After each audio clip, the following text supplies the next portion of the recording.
Hello दोस्तों, आपका बहुत बहुत स्वागत है हमारे YouTube चैनल स्टडी रूम में। आज पर्यावरण का ही टॉपिक लेते हैं और उसमें हम लोग पढ़ते हैं सजीव। सजीव क्या होते हैं? जिनमें जो है जान होती है। सजीव की पहचान कैसे करी जाए कि कौन सजीव है कौन निर्जीव है? तो सजीव जातियों में कोई ना कोई गतिविधियां होती हैं, जैसे कि सजीव लोग श्वसन करते हैं, सजीव लोग उत्सर्जन करते हैं, सजीव लोग उद्दीपन के प्रति अनुक्रिया करते हैं, सजीवों में इंद्रियां होती हैं। तो इसी प्रकार हम लोग पढ़ेंगे कि सजीव के अंदर कोई वस्तु या कोई चीज सजीव कब होगी? जब उनमें श्वसन की प्रक्रिया हो, उत्सर्जन होता हो, उद्दीपन के प्रति अनुक्रिया करते हो, उनमें इंद्रियां होती हो, तो वो करेगा बेटा सजीव कहलाएगा।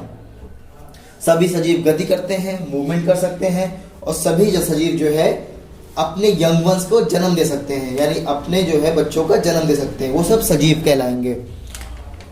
और फिर सजीवों के अंदर और क्या होता है? सजीव को मूवमेंट कर सकते हैं, मतलब एक जगह से दूसरी जगह वो लोग मूव कर सकते हैं। तो सजीवों में क्या गुण होता है बेटा? पहला गुण होता है गति कर सकते हैं। गति कर सकते हैं सजीव की श्रेणी में जो आएगा उसकी पहली शर्त होगी कि आपको गति करना होगा।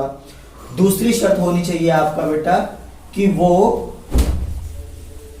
अपने बच्चों का जन्म दे, बच्चों को जन्म दे, वो कहलाएंगे सजीव।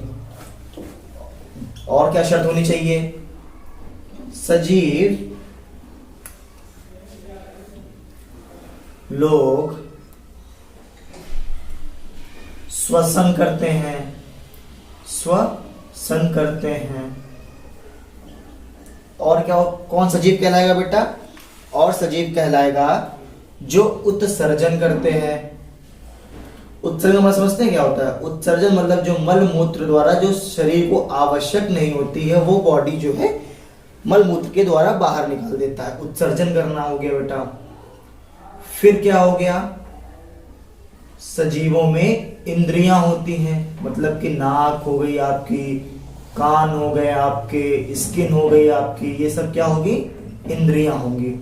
तो सजीव होने के लिए इन शर्तों का मानना पड़ेगा। इनको गति करना होगा, इनको अपने बच्चों का जन्म देना होगा, श्वसन करना होगा, उत्सर्जन करना होगा, इंद्रियां होनी चाहिए उनके। और क्या होगा?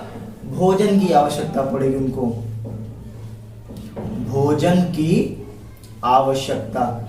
जो ये सारे गुण रखता होगा वही सजीव कहलाएगा। और निर्जीव का मतलब क्या होता है? जिसमें जान नहीं होती है, जैसे ये बोर्ड हो गया, टेबल हो गई, मार्कर हो गया, और वगैरह वगैरह चीजें। सजीव है उनके गुण हम अलग अलग रूप में पढ़ लेते हैं। पहला गुण क्या था? भोजन की आवश्यकता। जो सजीव होंगे उनको अपने कार्य करने के लिए किसकी जरूरत होगी बेटा? ऊर्जा की जरूरत होगी। ऊर्जा से वो अपने दिन प्रतिदिन के काम करते हैं। और ऊर्जा कहाँ से मिलती है उनको? ऊर्जा इनको मिलती है भोजन के द्वारा। ऊर्जा मिलेगी कहाँ से? भोजन से मिलेगी। और जो भोजन हम लोग खाते हैं, जब उससे एनर्जी प्राप्त होती है वो हमको एटीपी के फॉर्म में प्राप्त होती है। किसके फॉर्म में प्राप्त होती है? ये क्वेश्चन हो जाता है। जो ऊर्जा मिलती है उसका क्या फॉर्म है? तो हम लोग को मिलती है एटीपी फॉर्म में। इसको बोलते हैं एडेनोसाइन ट्राइफॉस्फेट। लिख लीजिए चाहे एडेनोसाइन, टी से आपका ट्राई, पी से फॉस्फेट। तो जो एनर्जी मिलेगी आपको एडेनोसाइन ट्राइफॉस्फेट के रूप में मिलेगी। तो भोजन की आवश्यकता मानव को क्यों पड़ी?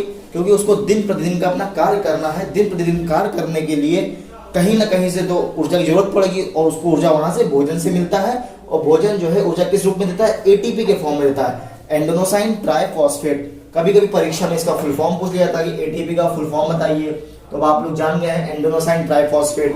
पूछ लेगा कि ऊर्जा किस रूप में मिलती है, तो एटीपी के फॉर्म में मिलती है। अब हम लोग सजीव में आगे बात करते हैं कि सजीव लोग जो है श्वसन करते हैं, मतलब जो सजीव होंगे वो लोग जो है सांस के माध्यम से जिंदा रहते हैं। मतलब कहने का मतलब हुआ जो सजीव या मानव जाति है वो ऑक्सीजन लेती है और कार्बन डाइऑक्साइड छोड़ती है। तो ये पूरी प्रक्रिया हो गई श्वसन।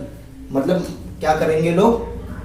O2 लेंगे सजीव लोग ऑक्सीजन लेंगे और CO2 निकालेंगे। तो इस प्रक्रिया को बोलते हैं श्वसन। क्योंकि सजीव की कुछ शर्तें हमने पीछे पढ़ाई थी ना कि सजीव में क्या क्या शर्तें होनी चाहिए। तो सजीव शर्तें होनी चाहिए कि वो श्वसन करना आना चाहिए उसको, यानी जो सजीव होते हैं वो ऑक्सीजन ग्रहण करते हैं और कार्बन डाइऑक्साइड निकालते हैं। और पेड़ क्या करते हैं बेटा, पेड़ भी तो सजीव है, तो वो क्या करते हैं, ऑक्सीजन छोड़ते हैं और जो मानव द्वारा निकाली गई कार्बन डाइऑक्साइड है उसको ये लोग ग्रहण करते हैं। अब बेटा आगे बढ़ते हैं कि सजीव में और क्या शर्त होनी चाहिए। सजीव में उत्सर्जन करने की संभावना होना चाहिए, मतलब उत्सर्जन वो करते हो। तो उत्सर्जन का इंग्लिश का मतलब क्या होता है, एक्सक्रीशन। एक्सक्रीशन होता है, क्या मतलब होता है इसका मतलब, एक्सक्रीशन। तो आप समझ रहे हैं एक्सक्रीशन का मतलब होता है शरीर को जो जरूरत नहीं होती है उन चीजों को शरीर से बाहर निकालना ही उत्सर्जन कहलाता है। जैसे पसीना हम लोग को जो है बॉडी से निकलता है वो एक उत्सर्जन का माध्यम है, और मल मूत्र के द्वारा जो शरीर को आवश्यक चीजें नहीं होती हैं वो सब जो है मल मूत्र के द्वारा बाहर निकल जाती हैं, और इससे जो है शरीर में कोई दिक्कत नहीं होती है। इस तरीके की प्रक्रिया अगर सजीव रखता है तभी वो सजीव कहलाएगा, नहीं तो सजीव की श्रेणी में नहीं आएगा। मतलब और क्या शर्त फॉलो होनी चाहिए कि सजीव हमारे उत्सर्जन करने चाहिए। अब सजीव लोगों के एक और गुण है उद्दीपन के प्रति अनुक्रिया। सजीव वही कहलाएगा जो उद्दीपन के प्रति अनुक्रिया करे। मतलब कि अगर हम ठंडी चीजों को छुए तो मुझे महसूस हो कि हाँ ये चीज ठंडी है और झट से अपना हाथ से हम बाहर खींच लें। अगर मैं कोई चीज गर्म चीज छूं तो मुझे मालूम हो जाए कि ये गर्म चीज है और उससे जो है वो अपना हाथ बाहर खींच ले। तो ये क्या हुआ, उद्दीपन के प्रति अनुग्रह। उद्दीपन क्या मिला हमको, गर्म चीज या ठंडी चीज। उद्दीपन यहाँ पे क्या हो गया, गर्म चीज। और अनुक्रिया क्या करी हमने, अपना जो है हाथ उस गर्म चीज से खींच लिया, हाथ खींच लिया। तो ये क्या हो गया, उद्दीपन के प्रति अनुक्रिया हो गई। उद्दीपन हुए आपकी गर्म या ठंडी चीज, और अनुक्रिया क्या करी आपने, हाथ तुरंत खींच लिया। तो सजीव के अंदर ये सब सारे गुण होते हैं। जैसे हम गर्म चीज छुएंगे तो गर्म चीज से बचने के लिए दिमाग तुरंत जो है मैसेज करेगा हाथ को कि अपना हाथ हटाओ, ये आप गर्म चीज छू रहे हैं। तो ये उद्दीपन के प्रति अनुक्रिया होती है। अब हम लोग आगे बढ़ते हैं। सजीव में इंद्रियां होती है। इंद्रियां का मतलब होता है सेंस ऑर्गन। इंद्रियां का मतलब हो गया आपका सेंस ऑर्गन से मतलब है यहाँ पे जो सजीव होगा उसके इंद्रियां पाई जाएंगी, यानी कि सेंस ऑर्गन पाए जाएंगे। सजीव में इंद्रियां होती हैं। अब इंद्रियां बेटा कौन कौन सी होती है सजीव में, तो आपकी हो सकती है नाक यानी नोज, फिर हो गई आपकी आई यानी आंखें हो गई, फिर आपकी स्किन आती है, ठीक बेटा, फिर आपकी आती है, अब आपका हो गया ईयर्स यानी आपके कान, और एक हो गया टंग। ये सब क्या होती हैं, इंद्रियां होती हैं। मानव में ये पांचों चीजें पाई जाती हैं तो सजीव की श्रेणी में आता है। कोई कोई जीव में कम पाई जाती हैं लेकिन इंद्रियां होनी आवश्यक है, कोई ना कोई इंद्रिय जरूर होगी उसके। जैसे सांप है तो सांप के क्या होते हैं, कान नहीं होते हैं, सांप के कान नहीं होते लेकिन खाल तो होती है, त्वचा तो होती है, तो वो भी एक सजीव है। इसी तरीके से सजीवों में इंद्रियां होना आवश्यक है, तभी वो सजीव की श्रेणी में आएगा, नहीं तो सजीव नहीं होगा वो वस्तु। अब आगे हम लोग बढ़ते हैं बेटा, सजीवों में गति होती है, मतलब सजीवों में मूवमेंट होता है। अब हम लोग क्या करते हैं, एक जगह से दूसरी जगह जाते हैं तो क्या हुआ, हम लोगों में मूवमेंट होती है। जो सजीव वस्तु होगी या व्यक्ति होगा या जो भी सजीव की श्रेणी में आएगा उसमें मूवमेंट होना भी जरूरी है। तो सजीव की श्रेणी में क्या होगा, इनमें गति पाई जाती है। जो सजीव होगी उनमें गति पाई जाती है। जैसे मानव है बेटा, तो मानव क्या करता है, एक जगह से दूसरी जगह जाता है तो इसमें गति पाई जाती है, तो ये भी सजीव की श्रेणी में आते हैं। अब क्या बेटा अगला पॉइंट है, सजीवों में प्रजनन होता है। सजीव वो कहलाएगा जो अपने जो है संतानों का जन्म करे, संतानों का जन्म दे, मतलब अपने जो है यंग वंस को बर्थ दे, वो भी सजीव कहलाएगा। संतानों का जन्म दे या फिर अपने यंग वंस को बर्थ दे, उन्हें क्या कहलाएगा, सजीव की श्रेणी में रखा जाएगा। तो मतलब ये भी शर्त होनी चाहिए कि सजीव में प्रजनन होने की क्षमता भी होनी चाहिए, तभी वो सजीव कहलाएगा। अब हम लोग पढ़ते हैं बेटा, कुछ जो जंतु होते हैं जो अपने इंद्रियों का प्रयोग करते हैं। ये से सीटेट में कई बार प्रश्न आया हुआ है और कई बार पूछता है कभी पक्षी के बारे में पूछता है कि जो है कौन सा पक्षी सबसे दूर तक देख सकता है, कौन सा पक्षी गर्दन घुमा सकता है, कौन सा पक्षी एक समय पे दो दो चीज़ें दे सकता है। तो इस तरह के कई बार सीटेट में क्वेश्चन आए तो जो आपको जानना बहुत ज़रूरी है। फिर मैं आपको एक आश्वस्त दिलाता हूँ, अगर आप इस चैनल के माध्यम से पर्यावरण पढ़ेंगे तो आपके 25 नंबर कहीं नहीं गए। तो अब हम लोग अपने टॉपिक में आते हैं कि जो जंतु अपने इंद्रियों का प्रयोग करते हैं उसमें क्या चींटियां क्या करती हैं, अपनी समूह की चींटियों की गंध से पहचानती हैं। कहने का मतलब वो चींटी देखा होगा आपने, चलती एकदम चलती है लाइन पे लाइन पे लाइन पे लाइन पे लाइन पे टेढ़ा फिर, लेकिन एक क्रम वाइज चलती है। जो मतलब आगे चलेगी उसी को पीछे वाली फॉलो करते हुए चलेगी। कहने का मतलब वो चींटी लोग जो है अपने समूह की जो चींटियां हैं उनकी गंध से वो रास्ता पहचान लेती हैं। अब अगला बात है रेशम का कीड़ा क्या करता है। रेशम का कीड़ा जो है अपनी मादा की गंध से पहचान लेता है कि मेरी मादा कहाँ है। और कुछ पक्षी होते हैं जिनकी दृष्टि बहुत तेज होती है। इसका क्वेश्चन कई बार सीटेट में आया हुआ है, जैसे बाज, गिद्ध, चील। तो कहने का मतलब है कौन से पक्षी जिनकी दृष्टि बहुत तेज होती है, तो उसमें आपके ऑप्शन रहेंगे बाज, गिद्ध, चील। ये लोग मानव की जो आंखें हैं उनसे 4 गुना तेज देख सकते हैं, 4 गुना और अच्छे से देख सकते हैं। दोस्तों हम लोग आगे बढ़ते हैं। पक्षी एक समय में 2 अलग अलग चीजें देख सकते हैं, लेकिन इनकी जो पुतली है वो घूम नहीं सकती है। जो पक्षी होते हैं एक समय में 2 अलग अलग चीजें देख सकते हैं। आपने देखा होगा कि पक्षी क्या करते हैं, अमूमन इधर से देखना चाहिए होगा इधर गर्दन घुमाएंगे, इधर देखना चाहिए इधर गर्दन घुमाएंगे, लेकिन उनकी पुतली क्या है, मानव की तरह घूमती नहीं है चारों तरफ, उनकी पुतली स्थिर होती है। तो क्वेश्चन कई बार सिलेक्ट में आया है कि जो है पक्षियों जो है एक समय में कितनी चीजें देख सकते हैं। तो एक समय में पक्षी 2 चीज दे सकती है, लेकिन इनकी पुतली जो है नहीं घूम सकती है। और दूसरा पॉइंट है सांप जो है सुनता नहीं है। सांप लोग कहते हैं सांप जो है बीन बजा रही है तो सांप जो सुनता है, तो सांप सुनता नहीं है, लेकिन जो इस बीन की जो कंपन उत्पन्न होती है उससे वो जो है रिएक्ट करता है उस बीन पर। तो सांप कभी सुनता नहीं है, लेकिन जो ध्वनि की कंपन होती है उसको वो महसूस जरूर कर सकता है। अब बेटा हम लोग आगे बढ़ते हैं। कुछ जानवर जो है मल मूत्र की गंध से अपना क्षेत्र पहचान लेते हैं। जैसे कुछ जानवर होते हैं जहां उनका मल मूत्र होता है, उस मल मूत्र की गंध से वो अपना क्षेत्र पहचान लेते हैं, हाँ ये मेरा इलाका है, जैसे कि कुत्ता और शेर। फिर कुछ आते हैं रात्रिचर जानवर। रात्रिचर जानवर ये होते हैं जो रात में एक्टिव होते हैं। ये दिन में आराम से सोया करते हैं और रात में निकलते हैं, क्योंकि इनको केवल रात में ही दिखता है।